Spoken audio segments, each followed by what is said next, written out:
Hey guys, so we're going to be starting night, and we're going to be doing night in kind of a shortened down version of itself. We're going to be dealing with chapters 1 through 4 kind of all at once. So this first video is dealing with chapter 1, pages 6 through 12, and it's kind of our introduction to Ellie, our main character, who is also based on our writer and his family and their experiences right before they're taken to Auschwitz. Okay. Ellie says that he lives in Transylvania, which does not exist anymore. So it's present day Romania. So I pulled up this Google Maps for you here. And you'll see right here, Sighetu. That is Siget, right? So this is where he lives. You'll see it's right on the border of Romania and Ukraine. So when he's talking about Budapest a little bit later in the story, right? It's talking about Hungary, right? So Hungary and Transylvania would have had a pretty like permeable border. You would have been able to go back and forth pretty easily. And Budapest would be like the closest big city to Ellie. And it would still be very, very far away. Okay. So when we're starting on page 6 right here at the top, and your book should copy this one almost exactly. So it should be a little bit easier for you guys. Moish the Beetle, right? So Moisha was a homeless man who lived in Siget, in the city where Ellie lives. He was Jewish, like Ellie, and he also ends up being kind of Ellie's teacher about what's called Kabbalah, which is a more kind of unknown form of Judaism. It's kind of like the upper level. So like, if you're like just kind of a basic churchgoer, you'd be at the basic level of Judaism. And then Kabbalah would be like for the ones who are like masterclass. And Ellie is deeply, deeply devout right at the beginning of the story. So this is something that he thinks is really important and something that he kind of wants to focus on. Okay. All right. So I'm just going to start reading and we'll kind of talk as we go through. And then one day, and actually I'm going to focus mouse. Maybe. Where are you doing it? Oh, it's not going to let me do it over this. Okay, never mind. And then one day, all foreign Jews were expelled from Siget, and Moish the Beetle was a foreigner. Crammed into cattle cars by the Hungarian police, they cried silently. Standing on the station platform, we too were crying. The train disappeared over the horizon. All that was left was thick, dirty smoke. Behind me, someone was sighing. What do you expect? That's war. The deportees were quickly forgotten. A few days after they left, it was rumored that they were in Galicia working and even that they were content with their fate. Days went by, then weeks and months. Life was normal again. A calm, reassuring wind blew through our homes. The shopkeepers were doing good business. The students lived among their books, and the children played in the streets. Okay. So I think this deals with humans' kind of ability to do like out of sight, out of mind, right? Ellie is not experiencing deportation himself. It's not happening to his family, and it's happening. You'll note they start with foreign Jews, right? So the reason that they do that is so that people don't raise as much of a fuss because they're foreigners. They're not people who've been there the entire time. So these are people that aren't native to Transylvania or anything like that. So they kind of are a little bit lesser in the view of the citizenry. But that's kind of how this kind of stuff happens, right? It's slowly and it's by increments. Okay. Tyranny doesn't happen overnight because people would rebel. Instead, it happens little by little by little by little so that before you even know what's going on, all of these things have changed for you. And we're going to see that a little bit later with Ellie. One day, as I was about to enter the synagogue, I saw Moish the Beetle sitting on a bench near the entrance. He told me what had happened to him and his companions. The train with the deportees had crossed the Hungarian border and, once in Polish territory, had been taken over by the Gestapo. The train had stopped. The Jews were ordered to get off and onto waiting trucks. The trucks headed toward a forest. There, everybody was ordered to get out. They were forced to dig huge trenches. When they had finished their work, the men from the Gestapo began theirs. Without passion or haste, they shot their prisoners, who were forced to approach the trench one by one and offer their necks. Infants were tossed into the air and used as targets for the machine guns. This took place in the Galician forest near Colomé. How had he, Moish the Beetle, been able to escape? By a miracle. He was wounded in the leg and left for dead. So the part I find most striking about all of this really is this part: without passion or haste. Right? And it's the without passion part because It's not even hatred. It's just that they don't care. Dehumanization is such an important part of this novel. And it's a really important part of genocide as well, right? Humans are social animals. We like being around other people. We need to be around other people, right? When we are put, that's why isolation is one of the worst things that you can do to our most hardened criminals, right? That's their punishment when, they're already in jail and they've already had all these things taken away from them. You put them into isolation and then that breaks even your most hardened criminal. We are not meant to be alone. So because we're social animals, in order to kill each other, we actually have a difficult time with that. That is not something that is normal. They did a study on army recruits, new army recruits, and they found that when shooting at people, over like 80% of them aimed high. They aimed up and over the heads of the people that they were supposed to be shooting at. And it's because it's not natural for us to kill each other. It's something that goes against kind of our very DNA. So in order for something like genocide to happen, for perfectly normal soldiers and normal people, right? If we think about the genocide that happened in Africa and Rwanda in the 90s, it was just friends and neighbors. It wasn't even an army. It was a militia that murdered almost 1 million people in 100 days. And the reason that they were able to do that is because they thought that the people that they were killing were not people. They thought of them as less than human. And that is such an important part of this. So again, it's like taking out the trash right here without passion or haste, right? They're just doing their job on these people that they don't really think of as people. And that's how they're able to do what they do. Day after day, night after night, excuse me, he went from one Jewish house to the next, telling his story and that of Malka, the young girl who lay dying for 3 days, and that of Toby, the tailor, who begged to die before his sons were killed. Moishe was not the same.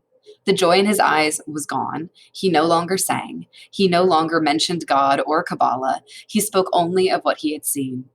But people not only refused to believe his tales, they refused to listen. Some even insinuated that he only wanted their pity, that he was imagining things. Others flatly said that he had gone mad. As for Moishe, he wept and pleaded. Jews, listen to me. That's all I ask of you. No money, no pity, just listen to me. He kept shouting in synagogue between the prayer at dusk and the evening prayer. Okay. So the fact that they refused to believe him is kind of crazy. And again, out of sight, out of mind. To believe that this was happening, to believe that Jews were being killed for no other reason than they were Jews, and that babies are being used for target practice, that people are being forced to dig their own graves before they kill themselves, or before they're being killed in a forest not too far away from where Ellie and his family are living, is to believe that the entire world has changed and that it doesn't really have a place for you anymore. And I imagine that that is absolutely terrifying. And that's why the Jews in Saget were able to kind of stick their heads in the sand for so long. Rather than taking Moshe at his word and believing that the world that they know has changed utterly and will never, ever, ever go back, then it's easier to just believe that he's lying, that he's telling stories, that he wants pity. So it's crazy that they do this, but it also makes perfect sense that they do this to themselves. Even I did not believe him. I often sat with him after services and listened to his tales, trying to understand his grief, but all I felt was pity. They think I'm mad, he whispered, and tears like drops of wax flowed from his eyes. Once I asked him the question, why do you want people to believe you so much? In your place, I would not care whether they believe me or not. He closed his eyes as if to escape time. You don't understand, he said in despair. You cannot understand. I was saved miraculously. I succeeded in coming back. Where did I get my strength? I wanted to return to Saget to describe to you my death so that you might ready yourselves while there is still time. Life? I no longer care to live. I am alone, but I wanted to come back to warn you. Only no one is listening to me. This was toward the end of 1942. So World War II starts in 1939.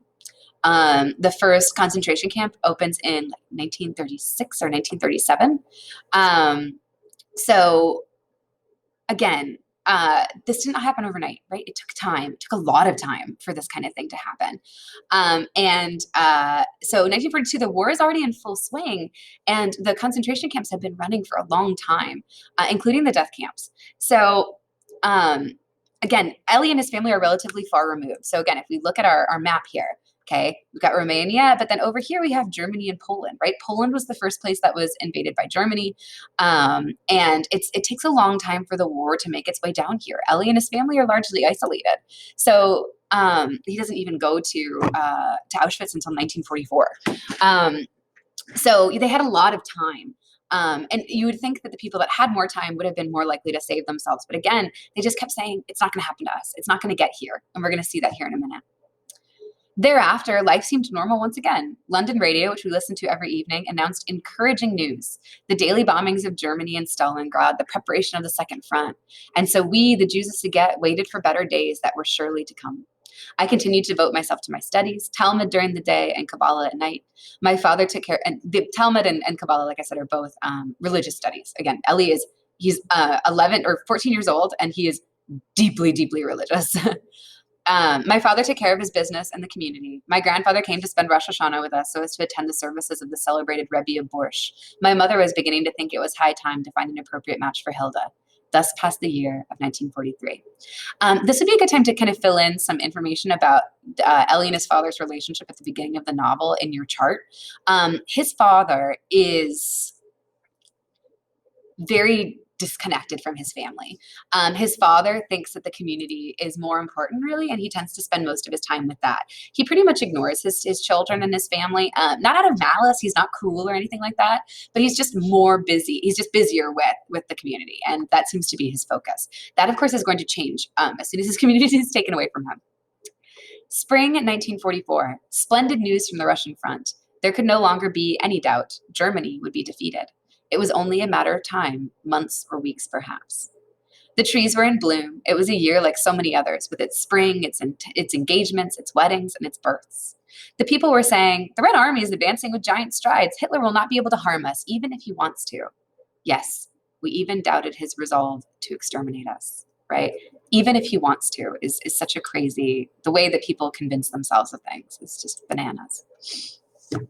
Annihilate an entire people, wipe out a population dispersed throughout so many nations, so many millions of people. By what means? In the middle of the 20th century, right? Hitler killed between 6 and 6.5 million Jewish people over the course of the Holocaust. And that is a number that is incalculable. We don't understand it. And I think at the time, it was just unheard of. Nothing like this had ever happened in Western Europe, in kind of what we thought of as like civilized countries. We had seen genocide happen in other countries, but we could always have made the argument that, oh, well, they're not in the same culture that we are. They're not as civilized. They're not as industrialized. Germany was a world power, an industrialized nation, and they carried out genocide on a mass industrial scale. And just nobody really believed that it could happen, which is why it was able to happen. Right? If they had taken Hitler at his word and stopped him, there's no way he could have killed 6.5 million people. But because everybody convinced themselves there's no way that this could possibly happen, he was able to. And thus my elders concerned themselves with all manner of things: strategy, diplomacy, politics, and Zionism, but not with their own fate. Even Moishe the beetle had fallen silent. He was weary of talking. He would drift through synagogue or through the streets, hunched over, eyes cast down, avoiding people's gaze. In those days, it was still possible to buy immigration certificates to Palestine. I had asked my father to sell everything, to liquidate everything, and to leave. So Palestine is a really interesting thing. So before World War II, Jerusalem hadn't existed for a while, or Israel rather, hadn't existed for a while. It was actually called Palestine. After World War II, they basically took Palestine away, and Palestine was largely occupied by Muslims at this point. They take Palestine away, and they remake Israel as a state because they felt really bad about what happened to all the Jewish people in Europe. So that's why we're still having issues in Israel to this day, right? I'm sure you guys have heard of the West Bank and the Gaza Strip. These are two areas that are constantly being fought over between Israel and Palestinians that still live in Israel. Jews and Muslims have a very fraught history with each other, and a lot of fighting over very many years. So the fact that this stuff is still happening, this fighting is still going on, is a big part of it. So this is where Eli and his family could have emigrated to, but again, at the time it was Palestine. I asked my father to sell everything, to liquidate everything, and to leave. I'm too old, my son, he answered. Too old to start a new life. Too old to start from scratch in some distant land. Budapest radio announced that the fascist party had seized power. The regent Miklos Horthy was forced to ask a leader of the pro-Nazi Milice party to form a new government. Okay, so Budapest, like I said, is in Hungary. So this is his nearest big city, right? So here's Budapest, right? And Szigets over here. This is basically hearing this over the radio. This is basically like hearing all of a sudden that we had a new president over the radio. And that's how quickly these coups happened. So fascist party, of course, is the Nazis. So we can see that the war is creeping closer and closer to Eli and his family. Yet still we were not worried. Of course, we had heard of the fascists, but it was all in the abstract. It meant nothing more to us than a change of ministry. The next day brought really disquieting news. German troops had penetrated Hungarian territory with the government's approval. Finally, people began to worry in earnest. One of my friends, Moishheim Berkowitz, returned from the capital for Passover and told us, the Jews of Budapest live in an atmosphere of fear and terror. Anti-Semitic acts take place every day in the streets, on the trains. The fascists attack Jewish stores, synagogues. The situation is becoming very serious. The news spread through Szeged like wildfire. Soon that was all people talked about, but not for long. Optimism soon revived. The Germans will not come this far. They will stay in Budapest for strategic reasons, for political reasons. So again, it's not happening to us. We can ignore it. We can go on about our lives as normal. In less than 3 days, German army vehicles made their appearance on our streets. Things happen quickly, slowly, and then very quickly. Anguish. German soldiers with their steel helmets and their death's head emblem. Still, our first impressions of the Germans were rather reassuring. The officers were billeted in private homes, even in Jewish homes. Their attitude toward their hosts was distant but polite. They never demanded the impossible, made no offensive remarks, and sometimes even smiled at the lady of the house. A German officer lodged in the Khan's house across the street from us. We were told he was a charming man, calm, likable, and polite. 3 days after he moved in, he brought Mrs. Khan a box of chocolates. The optimists were jubilant. Well, what did we tell you? You wouldn't believe us. There they are, your Germans. What do you say now? Where is their famous cruelty? So think to yourself, why would the Germans come in and not immediately be cruel? It's to lull them into a false sense of security.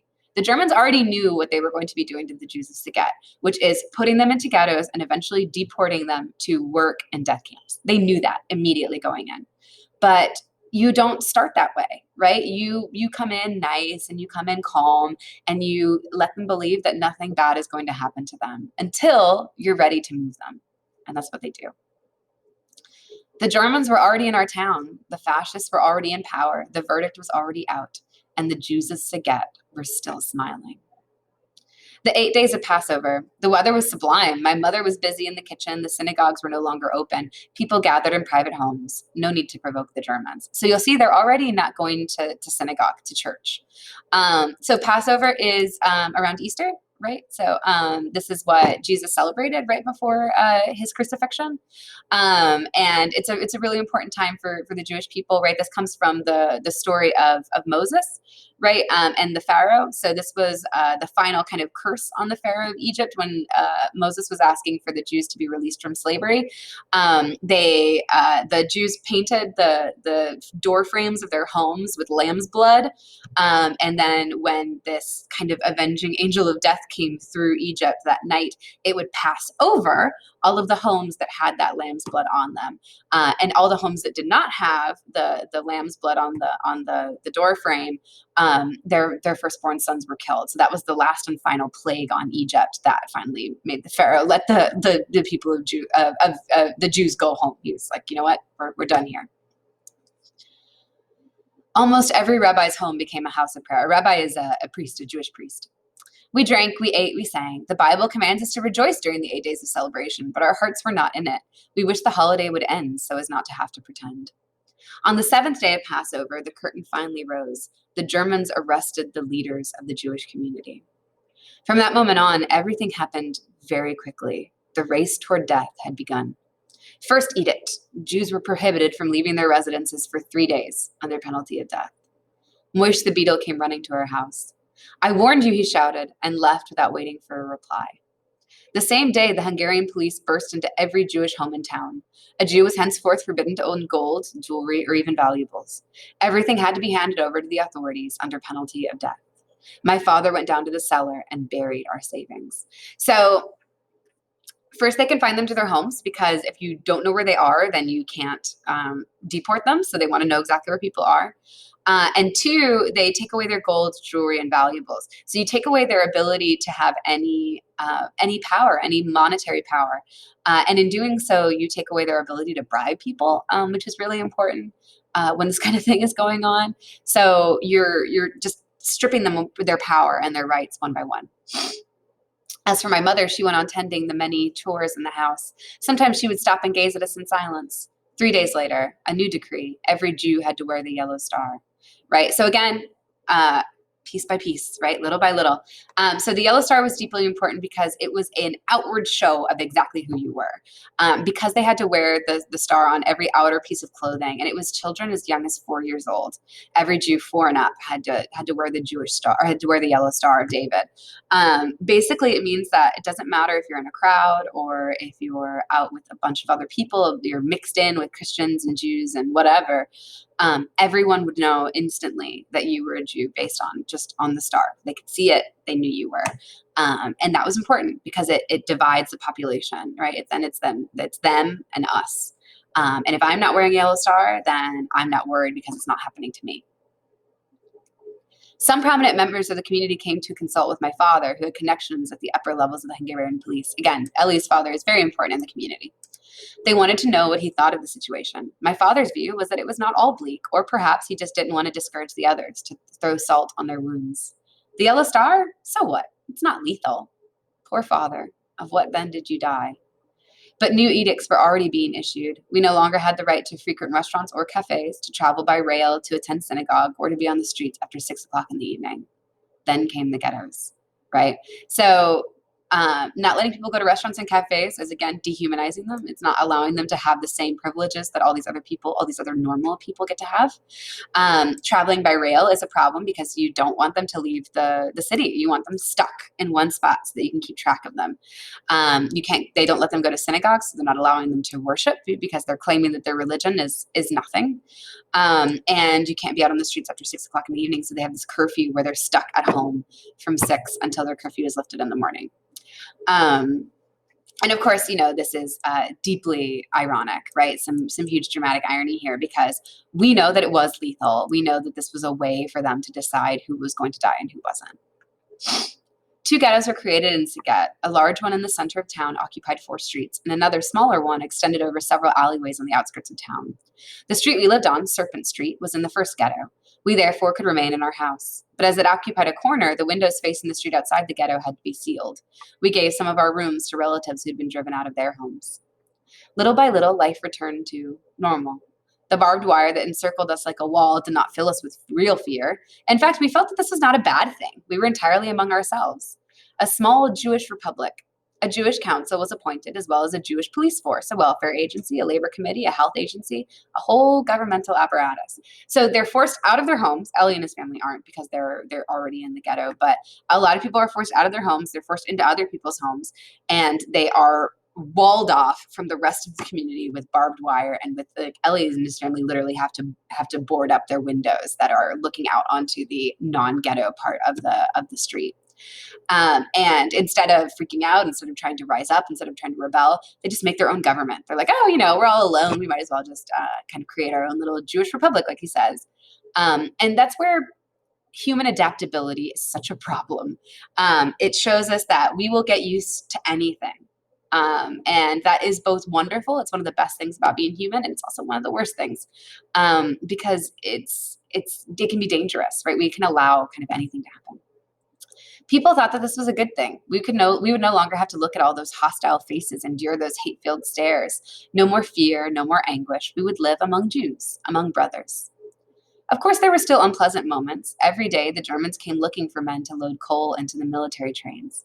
Volunteers for this kind of work were few, but apart from that, the atmosphere was oddly peaceful and reassuring. Most people thought that we would remain in the ghetto until the end of the war, until the arrival of the Red Army.